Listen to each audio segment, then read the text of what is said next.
And hello, everybody. It is Tom Chenault, and it is the Network Marketing Leadership Show. Holy mackerel. For the second time in a month, we've gotten kicked off of my Facebook wall for some crazy reason, but they let us go live on the contact mapping page, which is basically the radio gods telling us that the show should probably be on that wall all the time going forward. So that's what we're going to do. So all of you that were bearing with us, we want to thank you so much. We love you, and we're off to the races. So Adrian Chennault, how are you?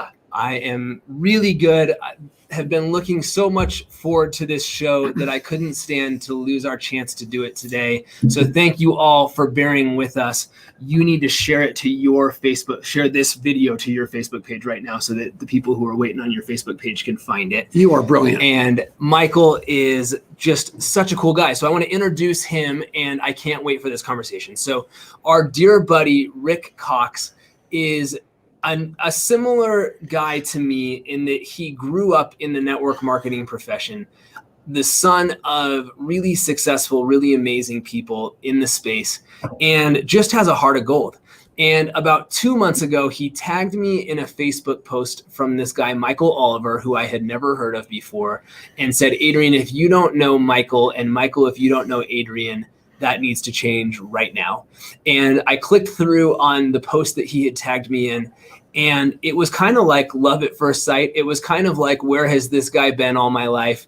And I just could instantly tell that we speak the same language and that this guy has years and years of both science and practice behind what he is doing to prove it. And so Michael Oliver, amazing guy, has been in sales for 40 years, has been training other salespeople and network marketers for 23 years, wrote a book many years ago called How to Sell Network Marketing Without Fear, Anxiety, or Losing Your Friends, and has continued to evolve that over many years. Michael, welcome to the show. How are you today?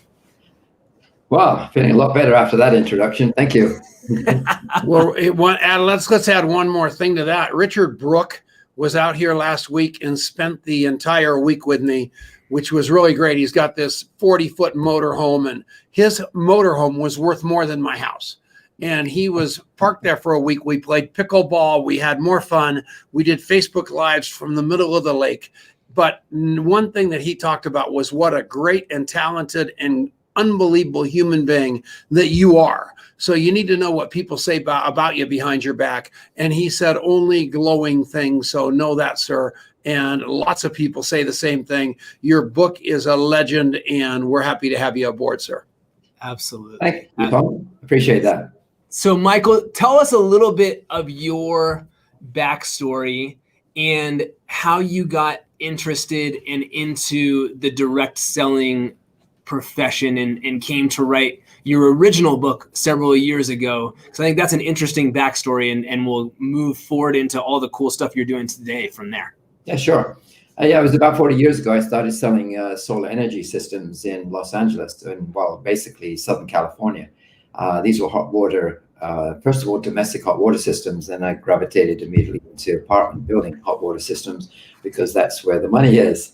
And I really liked the money. Money was huge. In fact, in my first year, I made $80,000, over $80,000 in commissions, and that was in 1980. So imagine how much that would be nowadays. And I really liked it. I liked the money. I liked sort of the idea of selling, but I actually hated it. On the other hand, I just hated the process. It was so adversarial. Learning how to close, how to overcome objections, and so on. But I learned how to do it because I was told that's what you had to do. And I could actually close and overcome objections 7 times. But if you really looked at me and saw what I was doing, I had one hand down the back of my chair that I was sitting on, and I was gripping it so tight that I actually wrecked a lot of chairs in my time there because I need to let the tension get out of me. So I always felt there had to be another way. And I discovered counselor selling, which got me on the road, which was good. Pete Wilson, but the focus was still on getting the sale. I always felt intrinsically inside of me that it wasn't about getting the sale. Didn't know why, but it just wasn't about getting the sale. And most sales training is still focused on getting the sale, right? And there's kind of a clue for you.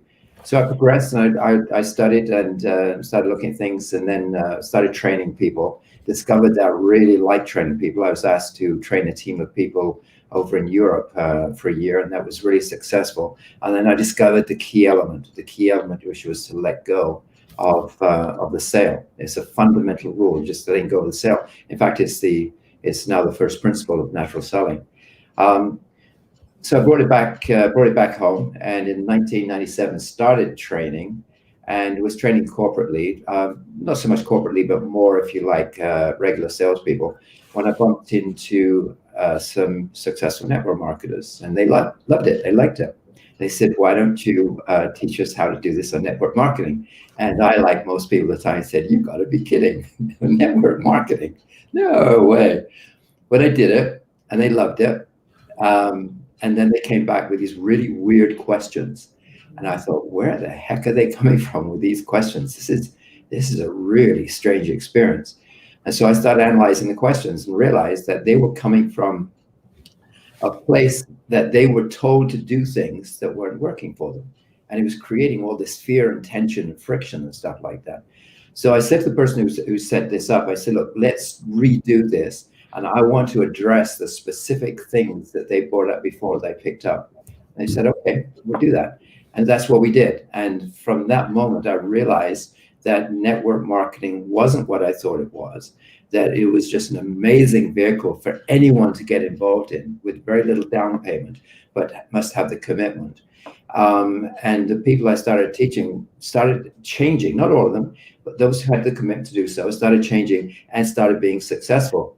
So I looked at that, and other people came on board. And next thing I knew, I was traveling around the country, around the world, teaching this all over the place, because people were gravitating towards it, and it was finding that it was a very easy way to connect with people without that fear and tension that most people have. So that's the long and the short of it.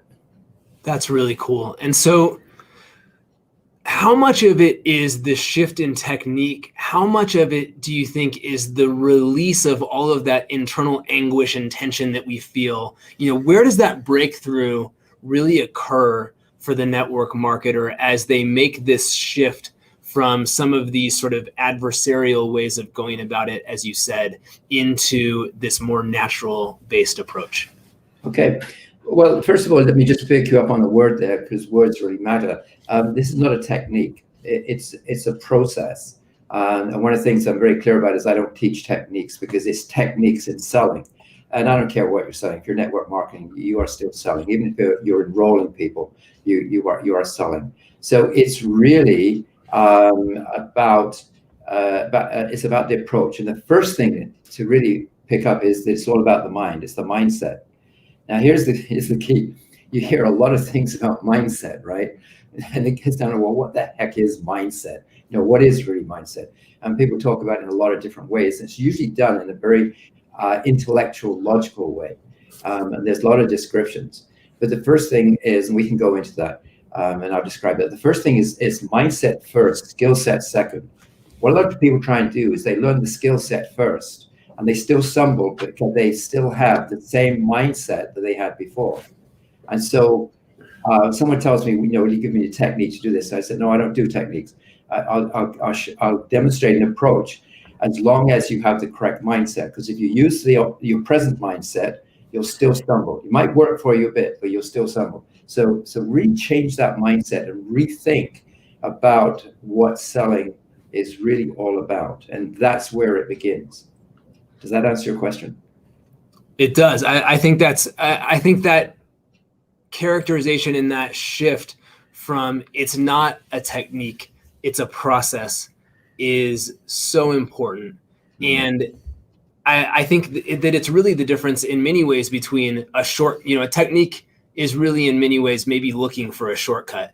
And what you're saying is that it really comes down to it's a way of being that is going to actually get you there faster. But if you have a shortcut way of thinking, you're never going to get there. Is that right?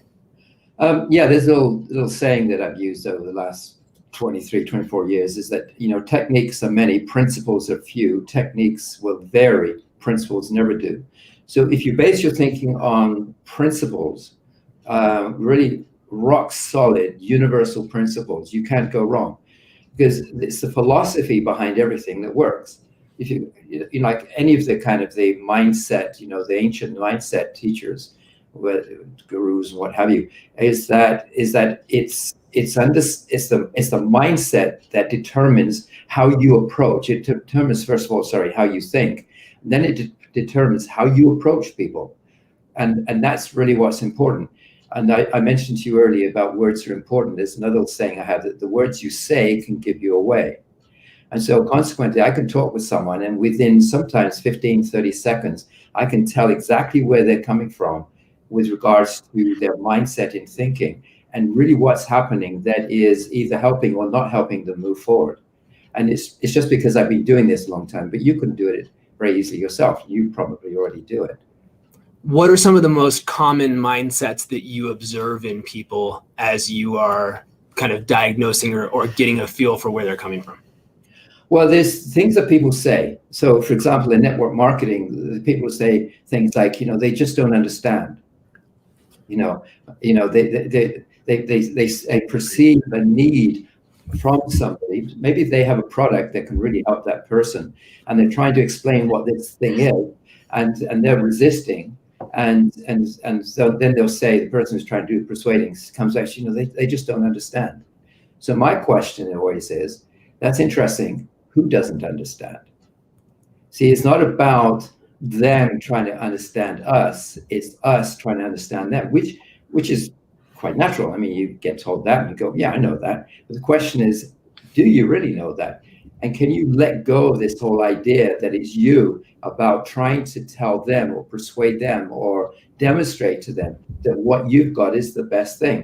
Because if you know how to turn it around, they'll demonstrate to themselves. They'll persuade themselves to want to look at or listen to you. But you have to approach it by letting go of the whole idea, letting go of everything. Let go of all your needs, let go of what you think, let go of your beliefs, let go of your, let go of being right. There's about 50, 60 letting goes that you can do. The moment you do that, you settle into an area of tranquility. And the question is that easy to do? Yeah, it's as easy as that, or it can be difficult. The choice is up to you. Okay, we're going to take a little break, Michael, and we're going to come back right after this. We are on the Genesis Communication Network. It's the Network Marketing Leadership Show with Adrian and Tom Chennault. Thank you so much, Ted Anderson, for keeping us on the air all these years. You have no idea how much we in the world love you. We'll be right back. All right, we did it. We are alive. out of the blocks, man. Oh my gosh. Oh my goodness. So, hey, if you're watching live, I'm going to ask you a huge favor, because we are not on the blowtorch called the Tom Chennault page that we normally are.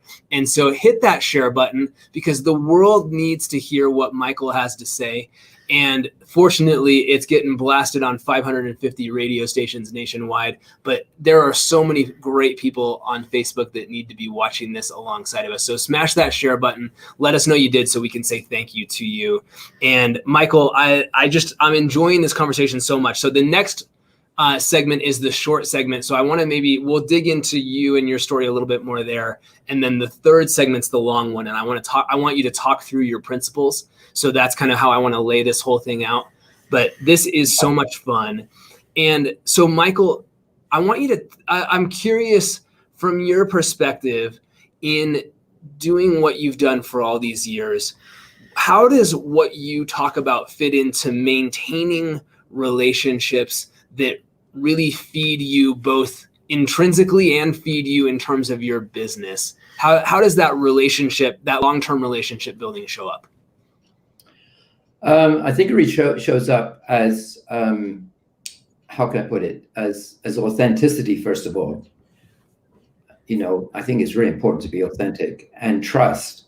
There's a trust factor that goes on, which you can establish right from the beginning. We talk about relationships. Here's another thing for you. People talk about, get a relationship going, establish a relationship. Well, to me, that's manipulative, because you have to ask yourself, why am I establishing this relationship? And if it comes back, well, I'm establishing this relationship because I want to sell something, or I want to talk about something that I have, and so on and so forth. Well, to me, that is kind of a false step of relationship. So the idea is that, yeah, if you have something to sell, or you want to talk with someone about enrolling them into your business and so on and so forth, that's fine. There's a balance in life. You have to be able to get out of life what you want, but there's ways of doing it, as it were. And so to me, you can establish that relationship and rapport and trust right from the beginning. First of all, by letting go. Let's talk about that first principle. I know we're going to jump. Let's talk about the first principle. First principle, natural selling. There are 5 of them. In my book, I talk about 4, but there's actually 5, and I've just made it into 5 recent times. Is that, is letting go of your needs so you can concentrate on theirs. And so part of that is letting go of your need to make a sale, and instead discovering if there is a sale to be made in the first place, discovering if there might be interest. And you can do that literally with one question to find that. And with that one question, you can start the process very rapidly of creating a know, like, and trust foundation. But you have to understand to let go of what it is that you're trying to do. You have a purpose, there's an objective to go somewhere, but it might not go anywhere, and that's fine. And you can't feel sad about it, you can't feel bad about it, because that means you're still attached to it. So detachment is a really key element in this, to be able to create that trust. That's huge. And sounds a little familiar, doesn't it? Sounds just exactly like so what great, we do. Which is so, I just feel like we are singing from the same hymn book, and that is so cool. And so, Michael, we're going to push this on the big show, but where is it? michaeloliver.com? Is it naturalselling.com? Where do you want these people to go? Go to naturalselling.com. Okay, perfect. Yeah. So we'll blast that out on the show. But if we don't have a banner for that already, let's make sure we've got one ready to go. So we're going to come back here in just a second. We're going to do a quick little count. And we're back. It's the Network Marketing Leadership Show with Adrian Chennault and his dad, Tom. And we got Michael Oliver, who is a veteran and a very well-regarded expert in our profession, who's written bestsellers that you need to pay attention to.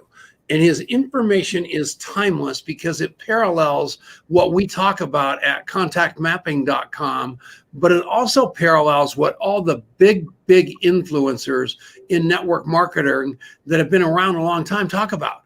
And that's developing the relationship. And he is a master at it. I want you to buy his book.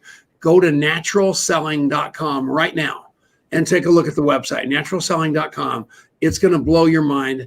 It's also a very good URL, by the way. It is a very good URL. Yeah, that's a winner chicken dinner. Now you can tell how smart he is. Or he was around he was Al Gore's roommate in college. You might, how smart or how old? We'll let you decide. One of the two. All right. So, Michael, one of the things that I have really appreciated in getting to know you is that I think the process of natural selling is really a soulful process. And I was struck by the fact that just in passing in conversation, you mentioned that you have gotten to do some work with Deepak Chopra at the Chopra Institute. So how the hell did that happen? That's what I'm a very petty, very envious guy. How on earth did you get asked to go to the Chopra Institute? Because that is very cool. I don't know. You tell me. Well, that's not going to work. So tell us the story. How did you get plugged in with him? Well, I'd been training my staff based on principles for about 3 years, and I lived in La Jolla for 2 years. And when I got to La Jolla, let me go back a bit. People were coming up to me and saying to me things like, what you're teaching is very holistic, and it was kind of the first time that I got that, and I learned a lot from people who were saying that. So it's a very holistic approach that you have here. And so I talked with them about it. So when I lived in La Jolla for 2 years, around about 2000, I was sitting on the beach and reading Deepak's book, 7 Principles for Success. And I suddenly realized why people were doing that, because these 7 principles were fitting very well with 7 laws of success, I should say. Sorry, the 7 laws of success were fitting very well with the 4 principles. It's like a hand in a glove.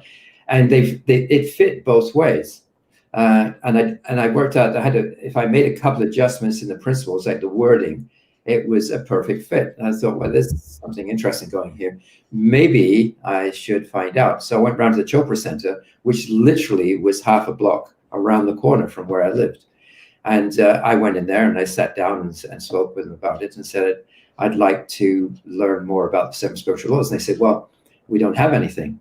And I said, well, do you think you might have something? They said, well, we don't know. And I said, well, if you leave my name, would you let me know? They said, yeah. 6 weeks later, I got a note saying, we just started this course, 7 Spiritual Laws of Success. We talk about serendipity, right? And I said, okay, fine, I'm in. And so I did this course. It was a week course, and it was very good. I learned meditation there, and all sorts of things, and it really changed me as a person to understand where I was coming from, because I was pretty kind of literal and logical and what have you, and maybe go deeper and then understand even deeper why what I was doing and get in touch with myself. So then I asked, I said, is there likely to be a course on this? And they said, nope, nothing that's coming up. I said, okay, well, leave my name if a course comes up. Literally 2 months later, I get a little note saying, there's a course coming up. Would you like to join? I said, yep, okay, another piece of serendipity. So I went through the course, and the only kind of thing that my instructors told me about when we had to demonstrate that we understood the various aspects of it, he said, your course was really geared towards natural selling, was it? I said, well, what do you expect? This is what it's all about for me. And they said, no, that's fine. You got a pass, Mark. You go for it. So I took aside one of my instructors, and I said to him later, I said, look, I'd love to teach this at the Chopra Center. And he said, well, I don't know. Deepak's into all sorts of things like that. And about 3 months later, I get a call from him, and he says, guess what? Deepak wants to expand the course and actually start finding people to teach it. Would you like to do it? And I said, let me think about it. Yeah, okay. So we met, and he'd moved location by then up to just up the coast. And I put together a course there, and it's called Natural Selling and the 7 Spiritual Laws of Success. And it was a 3-day course, and it was a very strong, immersive course. And it was a lot of fun. It was hard because teaching that to the level that Deepak Chopra can teach it is impossible. I mean, I used to sit in his satsangs and for an hour listening to him, just absorbing and going, wow, this is amazing. Yeah, got it. Someone would come up to me afterwards and say, so did you understand all that? I said, yeah, every bit of it. He said, well, can you explain it to me? I said, I have no idea how to explain it. Let's take a break. We're going to come back right after this. I wouldn't have understood it either. It's the Network Marketing Leadership Show. Stick around. We'll be right back. That was so awesome. Could you please email the Chopra Institute and say, have you ever considered a course on contact mapping for me? I think that would be you seem to have some really strong manifestation skills that we would like to put to work. And that guy's a deep guy. I agree with you on Deepak Chopra. I can. I know, man. So we've got something powerful and exciting coming up this weekend that I want to share a little bit about. And I was thinking about this because in that same vein of really, really deep guys, as we were talking about Deepak Chopra, I don't even know if you saw this yet, but Ray announced, so we're sponsoring this amazing event coming up this weekend. It's called Rank Makers Live. It's a virtual event. And if you want, it's not too late to grab a ticket. If you want to grab your ticket, you can go to contactmapping.com/RML. We are the exclusive sponsors of the event. But what I'm super excited about is that earlier today, Ray announced that Dr. Joe Dispenza is going to be speaking there, which is just, he doesn't do that stuff anymore. He's doing the retreats. He's doing that whole deal. He does not do these kinds of events anymore.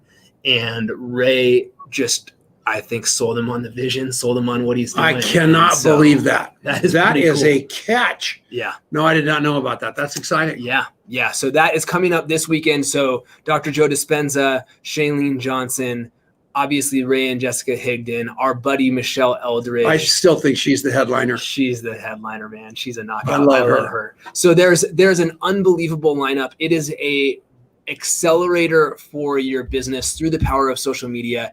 And Contact Mapping is the exclusive sponsor for that event. And that means a lot of cool things. It means that we are going to be sharing some amazing stuff inside of that event. We actually were recording some content for that event just before the show today. But what it also means is that as sponsor, we got access to be able to pass along a discount to you that is unbelievable. And so if you were to go and buy that ticket on Ray's website, it's $157. I will not tell you what the real price is on the Contact Mapping website, but you want to go to contactmapping.com/RML right now, because you will be very happy that you did so. So you'll have 87 reasons for doing it. Oh, Thomas, you crack me up. So anyways, I'm so excited about that. And what we're putting together inside of that, I can't tell you just yet, but we have something really, really cool to share. And this stuff just all fits together because, what you're doing, Michael, and what we're doing, I love it because it's really soulful stuff, but applied in the arena of business and selling. And I think a lot of, so often people think of those as being two distinct areas, two totally separate worlds. And I think there's so much power in putting those two things together. Don't you, Michael? I do. Yeah. Yeah. I think there's power in what you've done as well with contact mapping. That's a really good touchy-feely process you got there that just makes life easier for people to stay in touch and make notes. I mean, it's remembering what people said, which is many times important.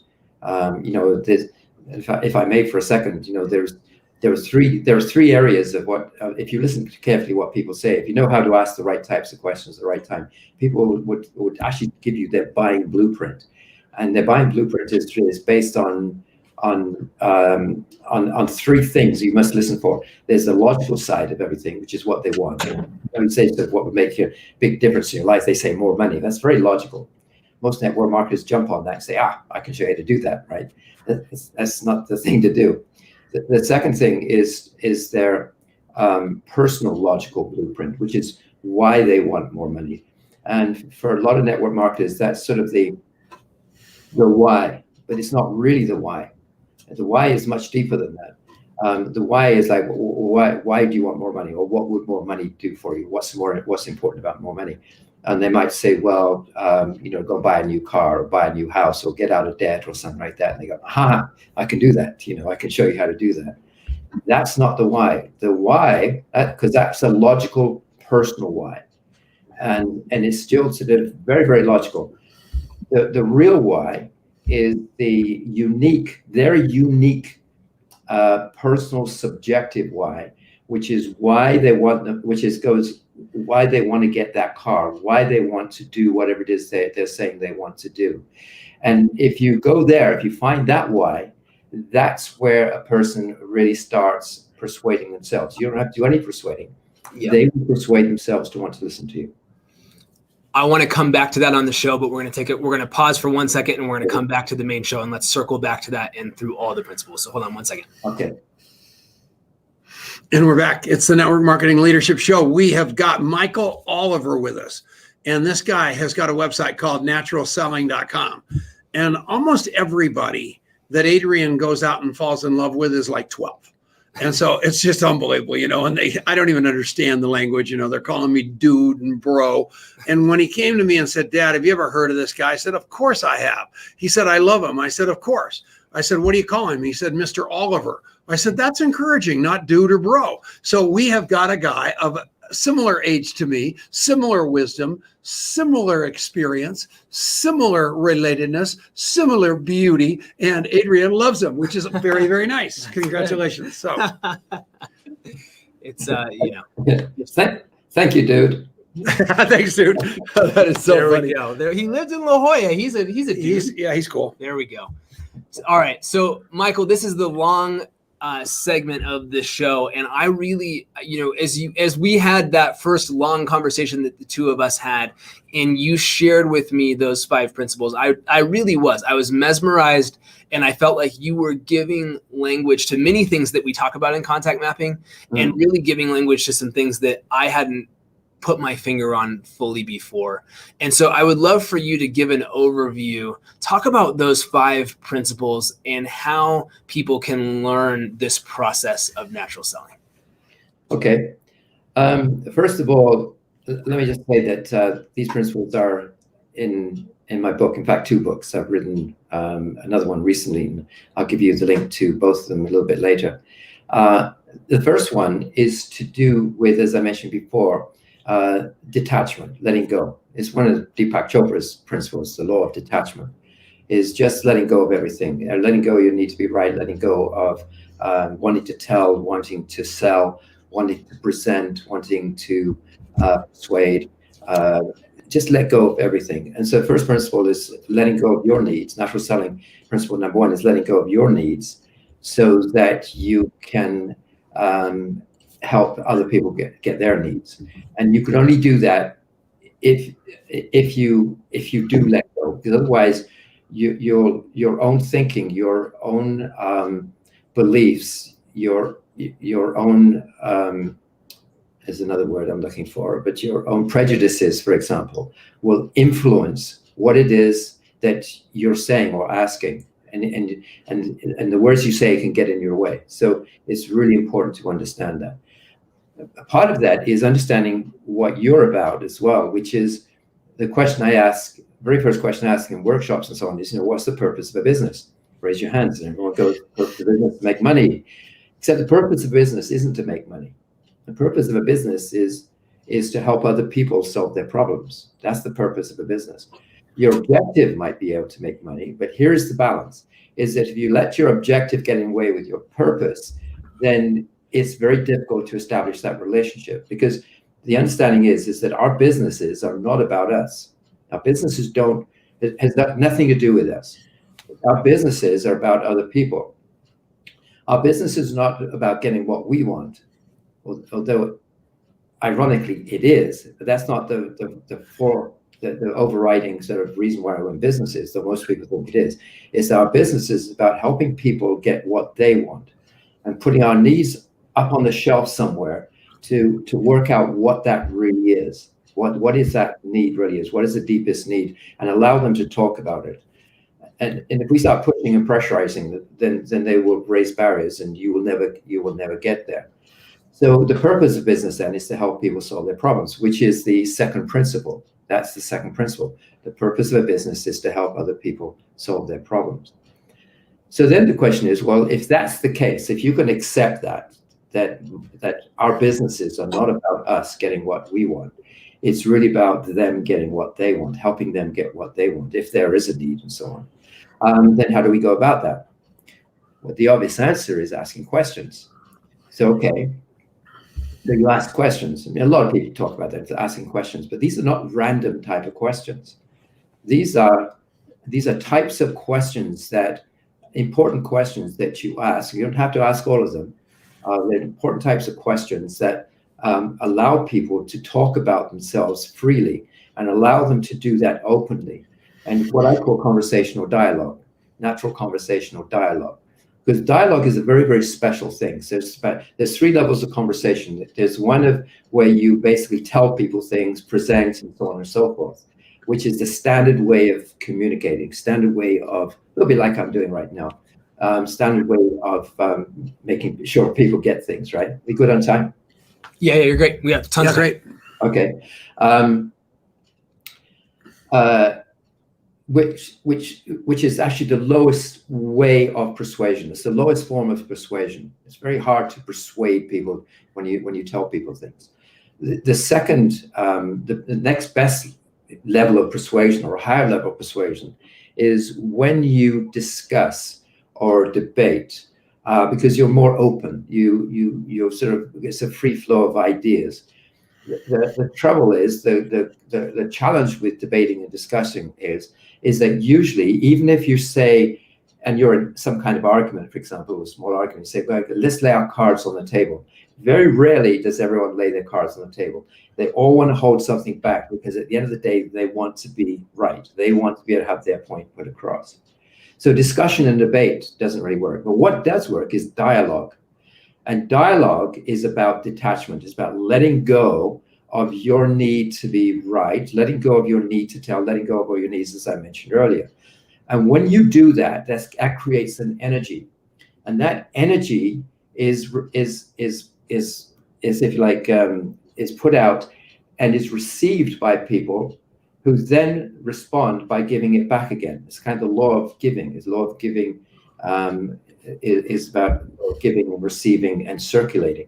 And you get into this circulation where 1 and 1 no longer equals what? 2, it equals 11, because you're now sharing a commonality of togetherness. And it works like magic. Again, you have to let go and you have to concentrate on them. So principles 1, principles number 2, and principle number 3 is asking the right types of questions at the right time. Non-intimidating, non-interrogating questions.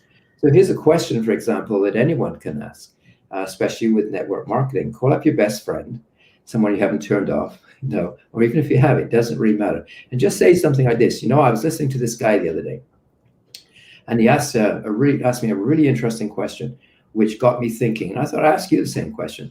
And the question was, if there's one thing that you could change in your life right now, whether it's, to do with your business, whether it's to do personally or both, what would that be, if anything? And put if anything at the end. That's the question you ask. And someone will tell you. And from that moment, from what they tell you, you now have the beginnings, a kernel to be able to move forward into developing that answer into further questions, to get into the deeper side of, what is it that they would change? What is they would change, if anything? It might not be anything, which is fine. So that leads us to the fourth principle, which is listening. And it's about listening to what is being meant as well as what is being said. Now, there are 2 key words there. I won't ask you what they are, just sort of spill them out. The 2 key words are what? Meant and said. Said is the logical side. So it's like, what do you want? As an example, I want more money. I'd like to have more money. Okay. And there's meaning behind it. And it's those further questions that you ask which will develop that meaning, because there's a reason why they want more money, a deeper reason, a reason they probably never ever told anyone else before. And it's that reasoning that they will tell you. And the reason they never told anyone else before is because no one ever listens to them. No one ever listens to people. How many times have you heard someone start a conversation and someone break in? How many times have you started talking about something you were doing or thinking about, or you've been, or something like that? Maybe some overseas place, and someone comes in and says, yeah, I've been there. Did you do this, or did you see this? As opposed to just letting you talk. And that's the reason why we are a world of tellers as opposed to listeners, just like I'm doing right now. I'm doing telling here. So I appreciate, but I'm aware of doing that. So it's listening to what is being meant as well as what is being said. And the 5th principle is responding to what you think you heard. Responding to what you think you heard.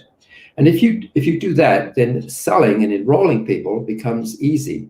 It becomes easy if you do 3 things.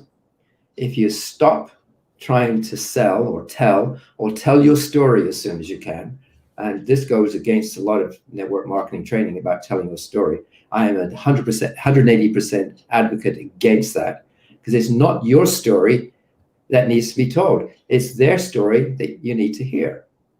The second one is to stop using closing techniques. In fact, get rid of the word closing, because if you know how to do it, people will persuade themselves to want to listen to you. Not everyone, but those who are there, they'll persuade themselves to want to listen to you based on the integrity of where you're coming from and the integrity of your questions that you ask. They will persuade themselves. And the third thing that will happen, the third thing you must do, that you must stop, is stop treating people's comments or questions or concerns as something to be overcome, as objections to be overcome.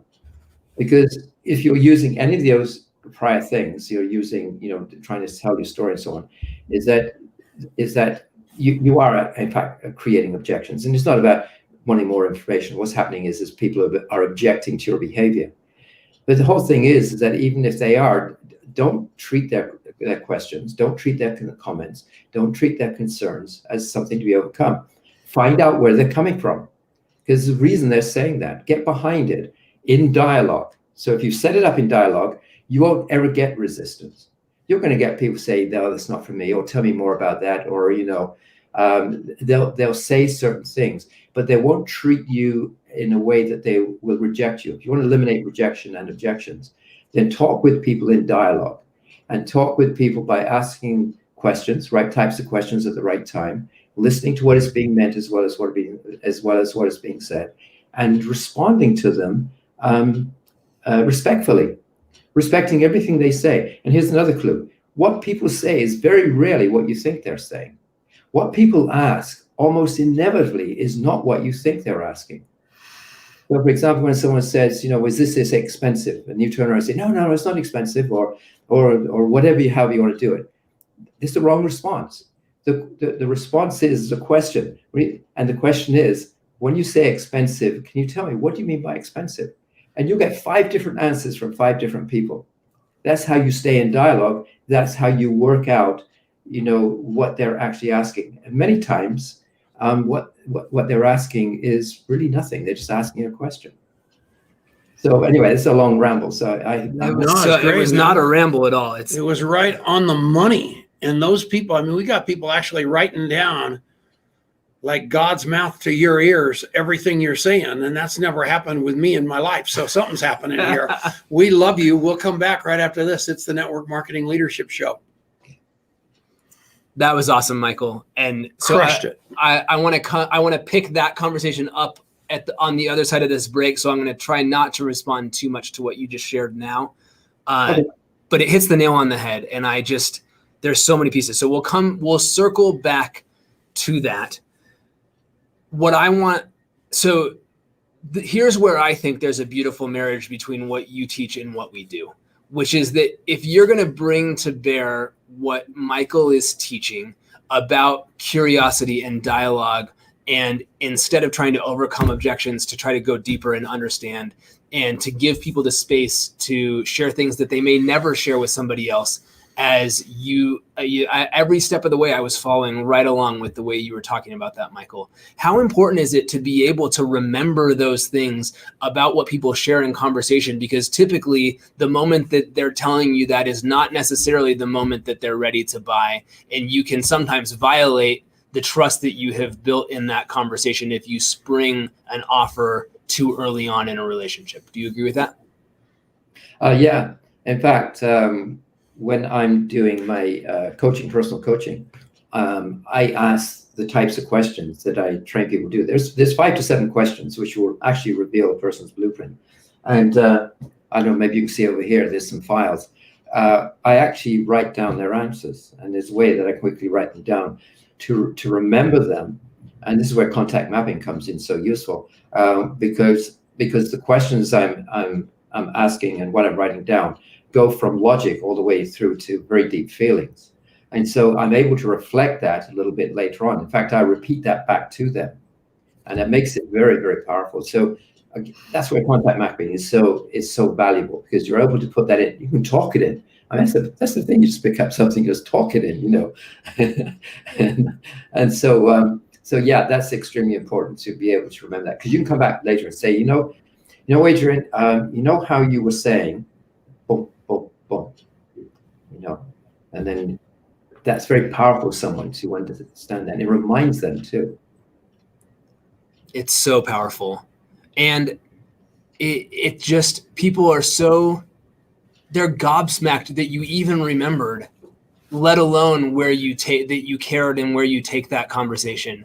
No one's used to that anymore, and that's one of my favorite things about contact mapping, is that moment where you remember in the conversation that Michael's sister lives in Brentwood and I lived at the corner of Kew Gardens, just down the road from his sister. And I used to drive past the Brentwood Leisure Center on the bus every day on the way to work. And it's all those tiny little things where you create these points of connection. And look at the smile that he got on his face that I remembered that about his sister. But we had this connection that we created because there's this shared context, and you get to do that with people all the time. And so I want to invite you, as you're listening to this, as you're listening to Michael and you want a track to run on, follow along with what Michael's doing, but get the contact mapping app and use that as the place that you store these amazing things that you're going to learn to draw out of people through what Michael's teaching you. And so if you go to contactmapping.com/app, you can grab that totally for free. There's a premium version you're going to fall in love with one of these days, but just go get the free version right now. It will change your life, and we are going to have fun working together with what Michael does and what we do, because I think we're cut from the same cloth. And it is just super, super fun. So we're going to take a 1 second break and then come back here. And we're back. It's the Network Marketing Leadership Show. Adrian Chennault, you are doing a heck of a job. You love this guy, don't you? I do. I think it's so good. He's right on the money. And so I want to pick back up right where we left off before the break, Michael. And what I really want to talk about is that difference of the approach that you've created. And you mentioned a word that I think is of everything that I have learned from you and everything that I have identified with in what you have shared.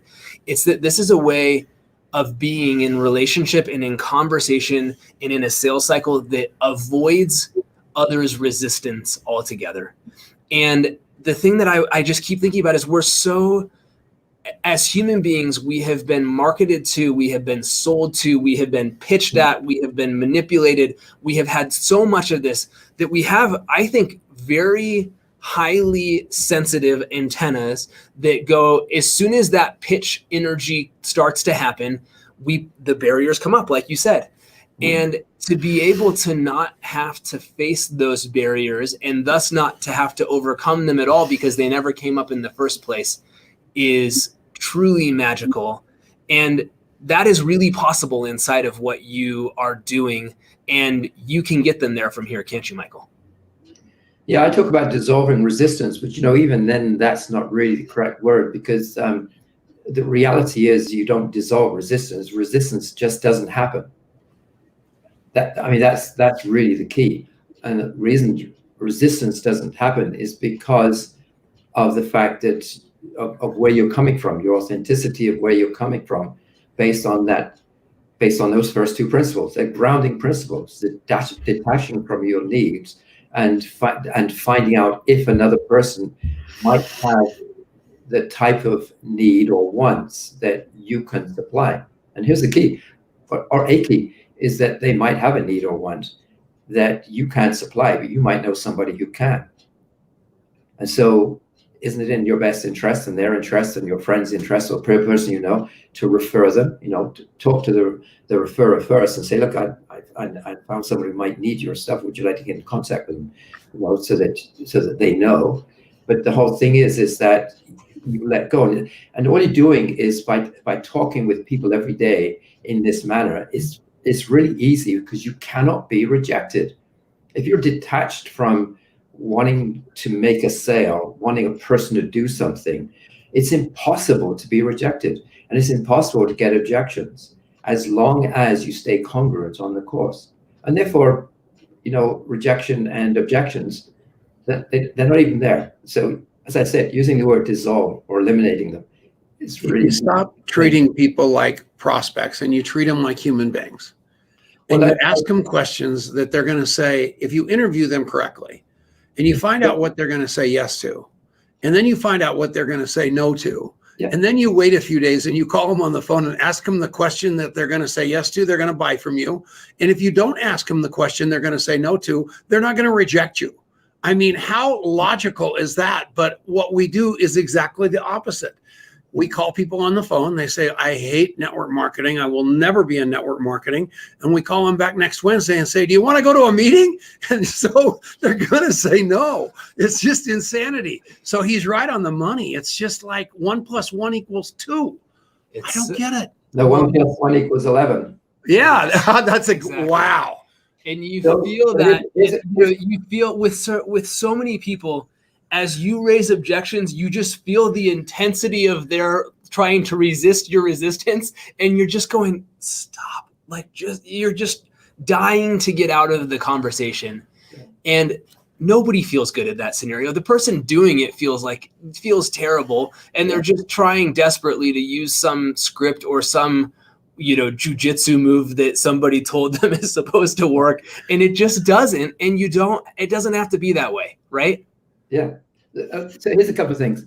You use the word prospects, Tom. Get rid of the name prospects. No question. If I called you a prospect, how would you feel? Horrible. Yeah, horrible. They're people. I call them potential buyers, potential customers. I mean, it's okay to tag them, but Nietzsche once said, Nietzsche, the famous German philosopher, said, when you tag me, you negate me. You take away my whole meaning. So So do that. You talk about calling them up in a couple of days. You can do it on the spot. You can find out how that conversation on the spot. You don't have to. I mean, if get interrupted and you pick the conversation up later, but you can create this rapport, relationship, trust, and knowing literally within 3 to 5 minutes. If you know what questions to ask, what types of questions to ask, it literally is that magical, and that happens.